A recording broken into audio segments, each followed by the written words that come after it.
ഒരുപാട് ദിവസത്തിന് ശേഷം ഇപ്പോൾ ഇന്നാണ് ഈ വീഡിയോ ഇടുന്നത്. ഇത് ഞാനൊരു 4 ദിവസം മുമ്പ് ഷൂട്ട് ചെയ്ത് വെച്ചതാണ് കേട്ടോ. ലെൻഡാനയുടെ കുറച്ച് വെറൈറ്റി കളേഴ്സാണ് ഇവിടെ വിരിഞ്ഞിട്ടുള്ളത്. നല്ല രസമല്ലേ കാണാൻ. എപ്പോഴും നമുക്കൊരു പരാതി ഇല്ലാതെ ഫ്ലവർ തരുന്നൊരു അധികം കെയറിങ്ങും വേണ്ടാത്തൊരു പ്ലാന്റായിരുന്നു കേട്ടോ. പക്ഷെ നല്ല വെയിൽ വേണം. മഴയത്ത് വെക്കരുത്. ഇത് നല്ല വെയിലുള്ള സമയത്താണ് കേട്ടോ പുറത്തേക്ക് വെക്കേണ്ടത്.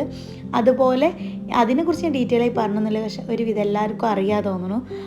ഇത് നമ്മളെ ഒരു സൺഷൈൻ എന്ന് പറഞ്ഞിട്ടുള്ളൊരു ഫ്ലവറാണ്. ഇതിന് വേറെയും ഒരുപാട് പേര് ഞാൻ കേട്ടിട്ടുണ്ട്.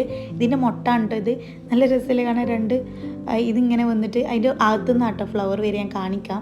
ഇതുപോലെ ആ കമ്പ് ഒരു കൊള്ളി ഇങ്ങനെ നിൽക്കുന്നതിൻ്റെ അകത്തുനിന്ന് ഇങ്ങനെ സെൻറ്ററിൽ നിന്നാണ് ആ ഫ്ലവർ വിരിഞ്ഞ് വരിക. 2 ദിവസമൊക്കെ നിൽക്കും.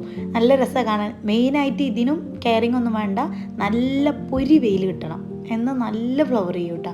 പിന്നെ ഇത് നമുക്ക് പ്രൊപ്പഗേറ്റ് ചെയ്യാൻ ഈസിയാണ്. 1-2 ഇലയല്ലേ, അതിൻ്റെ താഴേക്കൊന്ന് ചെറുതായിട്ട് കൈയിട്ട് നുള്ളിയിട്ട് ഒന്ന് വേറെ വെച്ചാൽ മതി.